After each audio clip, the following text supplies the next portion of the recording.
everyone, I'm Bonnie McClelland and I'm a digital learning coach from Farmingdale, New York. I'm so excited to be here tonight to read to you one of my favorite holiday stories, The Polar Express.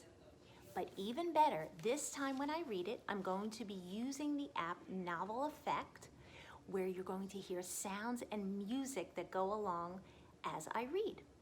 So here I have the app. I have Polar Express already opened. I'm going to click play and it's going to follow along with my voice. Okay, here we go.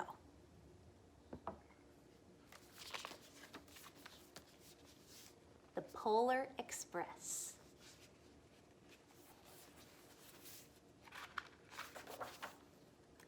Written and illustrated by Chris Van Allsburg.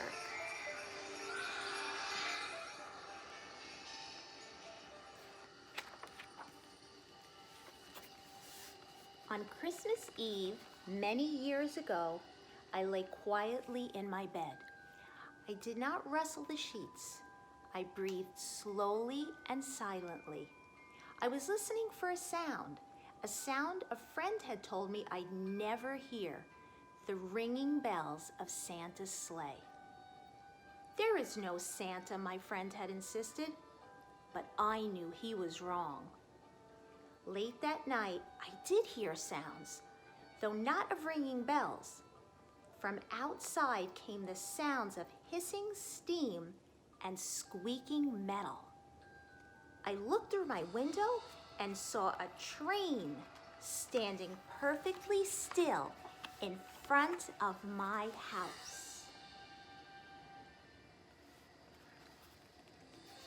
It was wrapped in an apron of steam. Snowflakes fell lightly around it. A conductor stood at the open door of one of the cars. He took a large pocket watch from his vest, then looked up at my window. I put on my slippers and robe. I tiptoed downstairs and out the door. "All aboard!" the conductor cried out. I ran up to him. "Well," he said, "are you coming?" "Where?" I asked. "Why, to the North Pole, of course," was his answer. "This is the Polar Express." I took his outstretched hand and he pulled me aboard.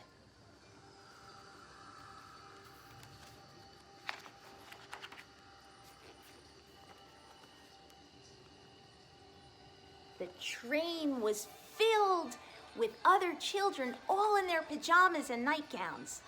We sang Christmas carols and ate candies with nougat centers as white as snow. We drank hot cocoa as thick and rich as melted chocolate bars. Outside, the lights of towns and villages flickered in the distance as the Polar Express raced northward.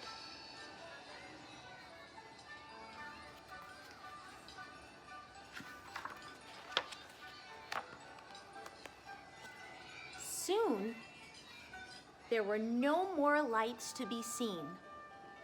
We traveled through cold, dark forests where lean wolves roamed and white-tailed rabbits hid from our train as it thundered through the quiet wilderness.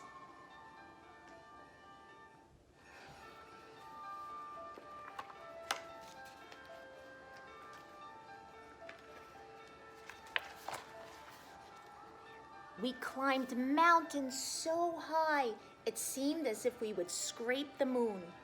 But the Polar Express never slowed down. Faster and faster we ran along, rolling over peaks and through valleys like a car on a roller coaster.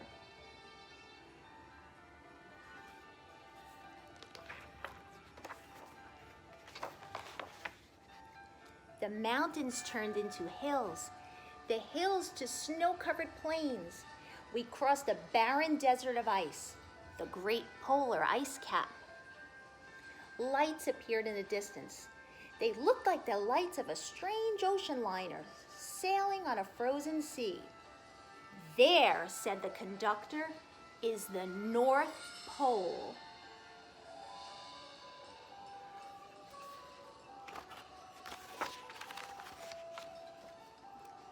the North Pole. It was a huge city standing alone at the top of the world, filled with factories where every Christmas toy was made. At first, we saw no elves. "They're gathering at the center of the city," the conductor told us. "That is where Santa will give the first gift of Christmas." "Who receives the first gift?" we all asked. The conductor answered, "He will choose one of you."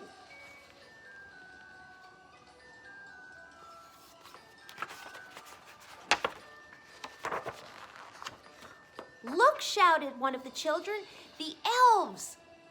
Outside, we saw hundreds of elves. As our train drew closer to the center of the North Pole, we slowed to a crawl. So crowded were the streets with Santa's helpers. When the Polar Express could go no farther, we stopped, and the conductor led us outside.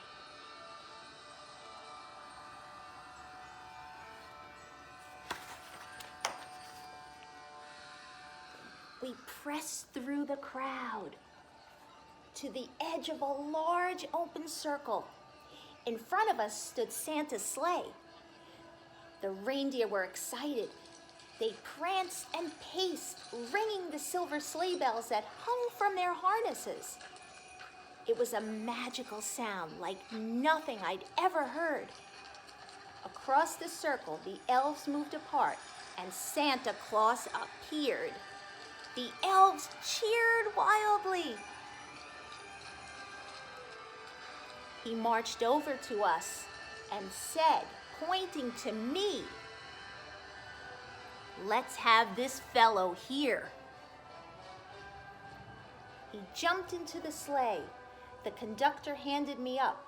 I sat on Santa's knee and he asked, "Now what would you like for Christmas?"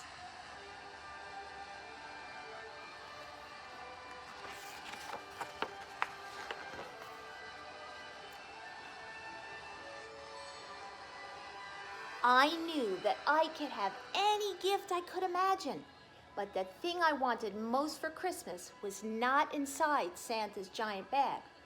What I wanted more than anything was one silver bell from Santa's sleigh. When I asked, Santa smiled. Then he gave me a hug and told an elf to cut a bell from a reindeer's harness. The elf tossed it up to Santa. He stood holding the bell high above him and called out, "The first gift of Christmas!"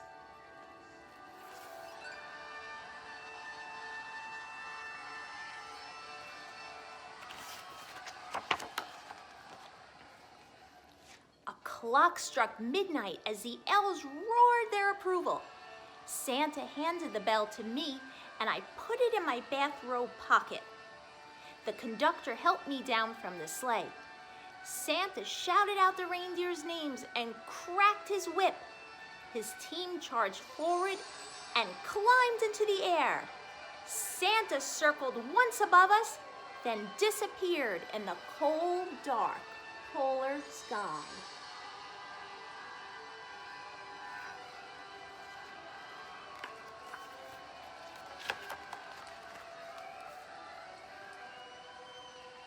As soon as we were back inside the Polar Express, the other children asked to see the bell. I reached into my pocket, but the only thing I felt was a hole. I had lost the silver bell from Santa Claus's sleigh. "Let's hurry outside and look for it," one of the children said. But the train gave a sudden lurch and started moving. We were on our way home.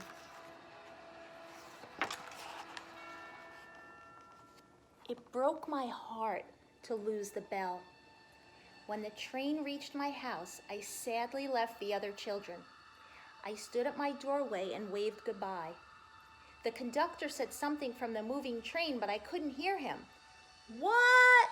I yelled out. He cupped his hands around his mouth. "Merry Christmas!" he shouted. The Polar Express let out a loud blast from its whistle and sped away.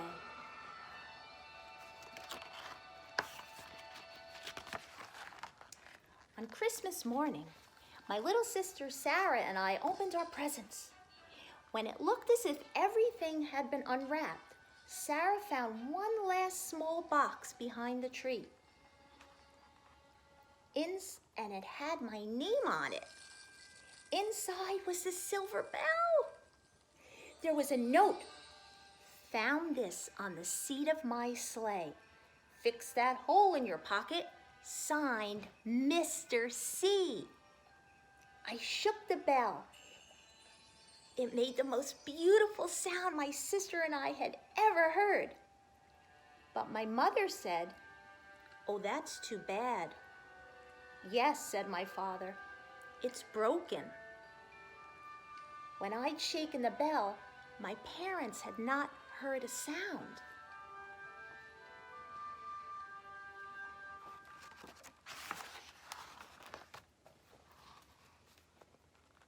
At one time, most of my friends could hear the bell, but as years passed, it fell silent for all of them.